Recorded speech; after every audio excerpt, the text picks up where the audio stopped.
Viewers, welcome to biophilic with Pathak ma'am. कैसे हैं आप सभी?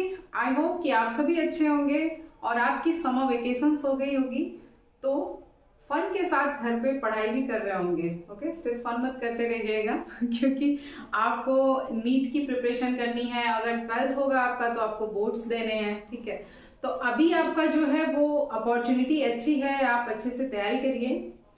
हम लोग sexual reproduction in flowering plant से चैप्टर पढ़ रहे हैं और इसके हमने 7 वीडियोस में 7 लेक्चर्स कंप्लीट कर लिए हैं। आज हमारा 8th वीडियो होगा और बाकी के अगर आपने पिछले वीडियोस नहीं देखे हैं तो प्लीज जाकर देखिए। आपको स्टार्टिंग से देखने पे काफी अच्छे से समझ में आएगा और इजी लगेगा, ठीक है। आज के चैप्टर में हम लोग पिस्टल या फिर कार्पेल, जिसे कि फीमेल पार्ट बोलते हैं फ्लावर का, फीमेल पोर्शन, वो पढ़ेंगे। हमने मेल पोर्शन पूरा कंप्लीट कर लिया है और आज हम लोग फीमेल वाला पोर्शन पढ़ेंगे, ठीक है। तो देखिए, पिस्टल लिखा हुआ है, एनसीईआरटी में भी आपको पिस्टल वर्ड दिया है ना। पिस्टल वर्ड या कार्पेल कहिए, दोनों एक ही बात होती है, ठीक है। Gynoecium represents the female reproductive part of the flower. देखिए, जब मैंने इस चैप्टर का पहला वीडियो बताया था आपको, तो वहां पे मैंने आपको एक ये बताया था कि कौन कौन से इसेंशियल वॉल्व हैं और कौन कौन से नॉन इसेंशियल हैं। तो उस इसेंशियल में मैंने आपको एंड्रोसियम बताया था और गायनोसियम भी बताया था। नॉन इसेंशियल में आपका पेटल सेपल वाला जो कोरोला और कैलिक्स थे, उनको मैंने बताया था। तो आप प्लीज फर्स्ट वीडियो रिफर करिएगा, ठीक है। और अगर गायनोसियम है तो समझ लीजिए कि वो एक आपका पूरा ग्रुप ऑफ कार्पेल्स को हम लोग गायनोसियम कहते हैं, कार्पेल या फिर पिस्टल। और अगर वो फ्री यूनिट है तो उसे हम लोग free unit of gynoecium is called pistol. यानी कि अगर अकेले है तो उसको सिर्फ पिस्टल या कार्पेल कह सकते हैं। Both are same thing. आप ये ना सोचिएगा कि कार्पेल क्या हो गया, पिस्टल क्या हो गया, बोथ आर सेम थिंग, ठीक है। और अगर ये ग्रुप में हो गए तो इनको गायनोसियम कहेंगे, okay. Also known as megasporophyll, यानी कि गायनोसियम को ही मेगास्पोरोफिल भी कहते हैं। वैसे मेगास्पोरोफिल का नाम आप जिम्नोस्पर्म के केस में सुने होंगे जब आप क्लास 11th में पढ़े होंगे, है ना। क्लास 11th में आपने ब्रायोफाइटा, टेरिडोफाइटा, जिम्नोस्पर्म, उसके बाद आपका लास्ट में एंजियोस्पर्म आता है। अब तो नई एनसीईआरटी जो आ रहा है उसमें से वो रिमूव कर दिया है। डायरेक्ट 12th में आपको एंजियोस्पर्म के बारे में डिटेल पढ़ना है, जो कि अभी हम लोग करंट में पढ़ रहे हैं, ठीक है। अब देखिए, गायनोसियम आपका 2 टाइप का हो सकता है, ठीक है। और ये किस बेस पे 2 टाइप के हैं? On the number of their carpels, on the base of their number, how many carpels are the present in the flower, okay. तो अगर ये मोनोकार्पेलरी है तो ठीक है, कोई नहीं, एक ही कार्पेल अकेले प्रेजेंट होगी।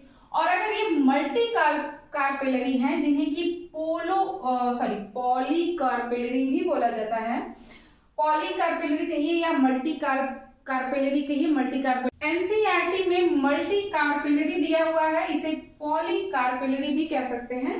तो अगर बात करें मल्टी कार्पेलरी की, तो यहाँ इसकी 2 कंडीशन हो जाएंगी, उसे हम नेक्स्ट स्लाइड में देखते हैं। तो गायनोसियम को 2 पार्ट्स में डिवाइड किया गया है।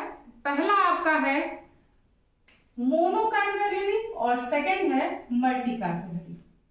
तो मोनोकार्पेलरी का तो सीधा सीधा यही है कि इसके पास एक ही कार्पेल होगा, इसीलिए तो मोनो है। Mono means 1, single flower has 1 carpel, सिर्फ एक कार्पेल होना, ठीक है।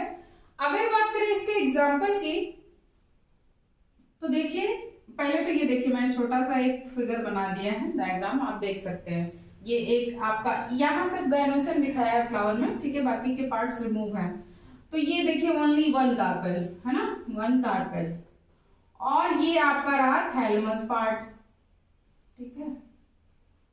थैलेमस पता है ना, थैलेमस कहते हैं जिसपे फ्लावर आपका क्या कहते हैं, बैठा होता है, पुष्पासन हिंदी में बोला जाता है उसको, जिसपे फ्लावर रखा हुआ है, दैट इज कॉल्ड थैलेमस। थोड़ा सा फूला हुआ पोर्शन होता है, ठीक है। अगर इसके एग्जाम्पल की बात करें तो एक एग्जाम्पल तो मैंगो है, दूसरा कोकोनट है। आप सोच रहे होंगे कि ये एग्जाम्पल तो 11th आपके 12th वाली बुक में दिया नहीं है, तो मैंने यहाँ पे इसीलिए आपके रेफरेंस के लिए लिख भी दिया है। 11th क्लास की बायोलॉजी की एनसीईआरटी उठाई है, वहां पे आपको मॉर्फोलॉजी ऑफ फ्लावरिंग प्लांट्स वाला जो चैप्टर है, आई होप कि आपका ये 3rd या 4th चैप्टर है, ठीक है, देख लीजिएगा। वहां टॉपिक देखिएगा फ्रूट। फ्रूट जहां पे आपको बताया है कि मैंगो और कोकोनट के फ्रूट को ड्रूप कहा जाता है, ये फर्स्ट लाइन है। सेकंड लाइन यही वाली है कि आपके इनके पास सिर्फ एक ही कार्पल्स होते हैं, और वहां पे आपको ये एग्जांपल मैंगो और कोकोनट का दिया हुआ है। फिर आपके 11th क्लास में इसी चैप्टर में आपको फैमिली वाला दिया था। हालांकि ओल्ड एनसीईआरटी में आपकी 3 फैमिली दी हुई थी, फेबेसी, लिलिएसी और आपका एक सोलेनेसी। अब तो फेबेसी लिलिएसी रिमूव कर दिया गया, अब सिर्फ लिलिएसी के बारे में बताया है, ओह सॉरी, सिर्फ सोलेनेसी के बारे में पढ़ना है, फेबेसी और लिलिएसी को हटा दिया है, ठीक है। तो फेबेसी फैमिली के बारे में भी यही लिखा है कि वो 1 कार्पेल वाले होते हैं। तो हमें एग्जाम्पल क्या क्या याद रख लेना है, मैंगो है, कोकोनट है और आपका फेबेसी फैमिली, ओके। अब अगर हम बात करें मल्टी कार्पेलरी का, कि मल्टी कार्पेलरी में यहाँ पे सीधा सीधा लिखा है कि मोर देन 1 कार्पेल्स होंगे। यहाँ पे देखो मैंने बनाया है, ठीक है, 3 दिख रहा है इसमें, तो 3, 5, 6, 2, मोर देन 1, एक से ज्यादा हो गया तो मल्टी कार्पेलरी में इंक्लूड हो जाएगा। अब यहाँ पे मल्टी कार्पेलरी को भी डिवाइड किया गया है 2 टाइप में, एपोकार्पस एंड सिनकार्पस, ठीक है, तो उसको देखते हैं। तो देखिए मल्टी कार्पेलरी को एपोकार्पस एंड सिनकार्पस 2 पार्ट्स में डिवाइड किया गया है, ठीक है। तो ये तो पता चल गया कि कार्पेल्स उनके पास अलग अलग मतलब कई सारी होंगी, लेकिन एपोकार्पस में ये क्या कंडीशन है कि कार्पेल्स जो है वो फ्री होंगी, ठीक है। देखिए यहाँ पे मैंने बना के दिखाया हुआ है, ये कोई एक फ्लावर है और इसकी ये आपकी क्या हो गई, ओवरी हो गई, है ना, ये ओवरी हो गई, और उस पे ये देखिए कार्पेल्स जो है ऊपर जा रही है, स्टाइल है, ये आपका स्टिग्मा। ये देखिए आपस में कितनी है, 1, 2, 3, 4, 5, सभी आपस में फ्री हैं, ठीक है। ये मैंने एक नॉर्मल सा एग्जांपल दिया हुआ है जस्ट आपको बना करके कि कैसे ये फ्री दिखाई देंगी। आपको यही याद रखना है कि जब भी एपोकार्पस टर्म है it means carpels are free, ठीक है। अगर इसके एग्जांपल की बात करें तो लोटस एग्जांपल है, रोज है, स्ट्रॉबेरी है, ये तीनों एग्जांपल 12th की बुक में नहीं दिया है, अगेन 11th बायोलॉजी एनसीईआरटी में ये एग्जांपल आपको मिलेंगे। आपके 12th के एनसीईआरटी में जो एग्जांपल दिया है वो माइकेलिया का एग्जांपल है, ओके। यहाँ पे अंडरलाइन होना मस्ट है क्योंकि ये बॉटनिकल नेम है, ओके। 1.7 आपका जो डायग्राम है उसमें दिया हुआ है, चेक करिएगा। अब अगर बात करें सिनकार्पस की, तो सिनकार्पस में कार्पल्स तो कई होंगी but they are fuse together, मतलब आपस में वो मिल गई होंगी, ठीक है। जैसे यहाँ पे देखिए मैंने कुछ इस तरीके से बाहर कर दिया है, ये भी फ्यूज होंगे, इनके आपस में जो स्टाइल होते हैं इनके स्टाइल भी फ्यूज होंगे, पर ये चीज ध्यान रखिएगा इनके स्टिग्मा जो होते हैं, स्टिग्मा, इनके स्टिग्मा भले से फ्यूज, स्टाइल इनका फ्यूज है और आपका लोअर पोर्शन फ्यूज है, लेकिन इनके स्टाइल फ्यूज होकर भी अलग अलग देखे जा सकते हैं, ठीक। अगर आपको देखना है ये प्रैक्टिकल लाइफ में, मतलब प्रैक्टिकली देखना है तो मस्टर्ड देख सकते हैं, मस्टर्ड आपको इर्द गिर्द बहुत मिलेगी। मस्टर्ड ना सही तो टोमेटो देख लीजिए क्योंकि मस्टर्ड में बहुत छोटा फ्लावर होता है, टोमेटो में देखिए थोड़ा सा उससे बड़ा होता है, ठीक है। सोलेनेसी फैमिली का कोई भी मेंबर उठा के देख लीजिए, बैंगन होता है, बैंगन का फ्लावर भी थोड़ा सा बड़ा होता है, बैंगन है और धतूरा का अगर मिल जाए तो, ठीक है। लिलिएसी फैमिली के जितने भी आपके फ्लावर होते हैं उनमें आपके सिनकार्पस ओवरी, सिनकार्पस ओवरी या फिर कार्पेल मिलेगा, ठीक है। उसके बाद आपका चाइना रोज जिसको कि हिबिस्कस कहा जाता है, गुड़हल का फूल, ठीक है। इसका देखिए ये तो मैंने आपको लिख दिया है कि इसमें ये जो 5 है ना और ये 5 कार्पेल्स आपस में फ्यूज्ड होती है, इट मींस यहाँ पे पेंटा कार्पेलरी वाली कंडीशन होती है, 5 नंबर इन कार्पेल्स होते हैं और they are fused together, it means syncarpous है। तो यहाँ पे आपने सीखा होगा क्लास 11th में फ्लोरल फॉर्मूला लिखना, तो वहां पे अगर ब्रैकेट लगा दिया गया इट मींस कि वो फ्यूज्ड है, और अगर ब्रैकेट नहीं है it means they are free. और ये जो नीचे जी के नीचे डैश लगा है इट मीन्स की सुपीरियर ओवरी है। तो ये एपोकार्पस सिनकार्पस कंप्लीट हुआ। ठीक है, अभी हम लोग देखेंगे कि इसके कितने पार्ट्स होते हैं, स्टिग्मा, स्टाइल एंड ओवरी के बारे में, ओव्यूल है, ये सारी चीजें देखते हैं।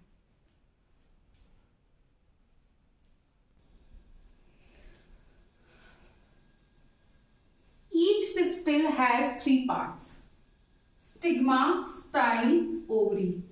ये इतनी कॉमन चीजें हैं कि आप क्लास 11th में पढ़े होंगे, उसके पहले छोटे थे तब से पढ़ते आ रहे हैं, स्टिग्मा, स्टाइल, ओवरी। लेकिन यहाँ पे एनसीईआरटी में लिखा है तो हमें अगेन इसको रिवाइज कर लेना है, और कुछ एक आध टर्म्स भी यूज किए हैं तो उसको भी हमें नोटिस करना है।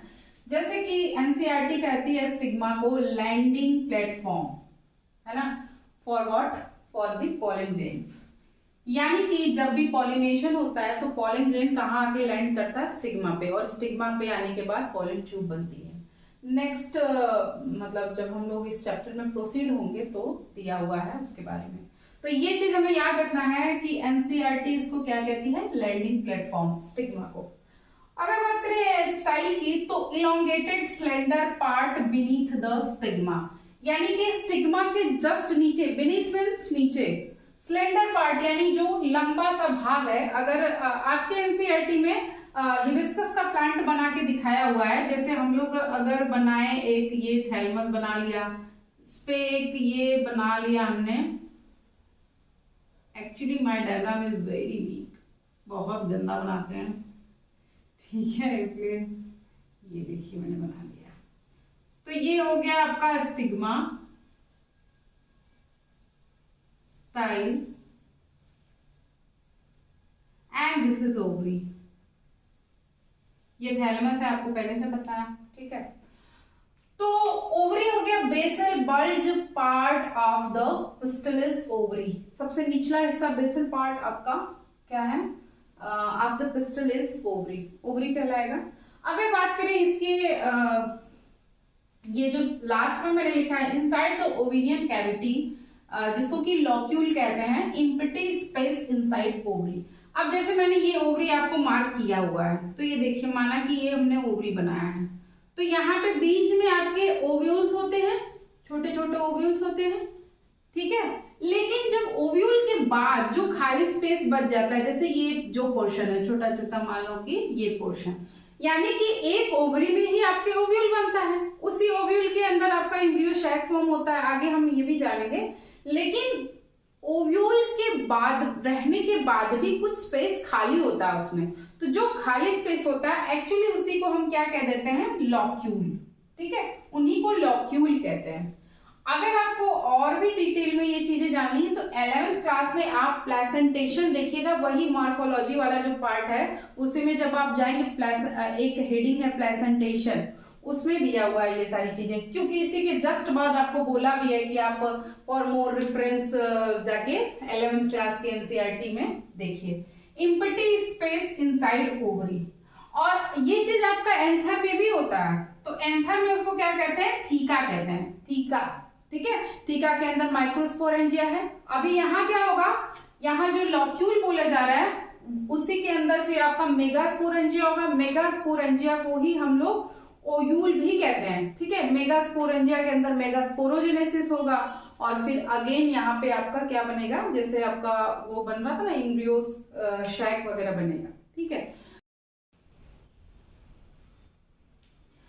प्लेसेंटा, जैसा मैंने आपको बताया कि ओवरी के अंदर आपके जो खाली स्पेस थे, इम्पटी स्पेस, उनको लॉक्यूल कह दिए, और ओवरी के ही अंदर क्या होते हैं, आपके ओव्यूल्स होते हैं, ठीक है। ओव्यूल्स किससे जुड़े होते हैं, प्लेसेंटा से। जैसे अगर आपने ह्यूमन रिप्रोडक्शन चैप्टर पढ़ा होगा, या नॉर्मली आप जानिए कि हर एक इम्ब्रियो जो है अपनी मदर से कैसे जुड़ा होता है, प्लेसेंटा के थ्रू, है ना। इम्ब्रियो का ये जो कि डेवलप होके एक बेबी बन जाता है, वो सेम एज इसी तरह से आपके इस कंडीशन में भी प्लेसेंटा पाया जाता है। Located inside the ovarian cavity, ovarian cavity, ठीक है, इनसाइड यानी कि उसके अंदर।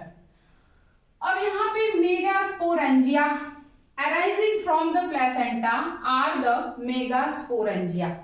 प्लेसेंटा से अराइज होता है और उसे हम मेगास्पोरेंजिया कह देते हैं।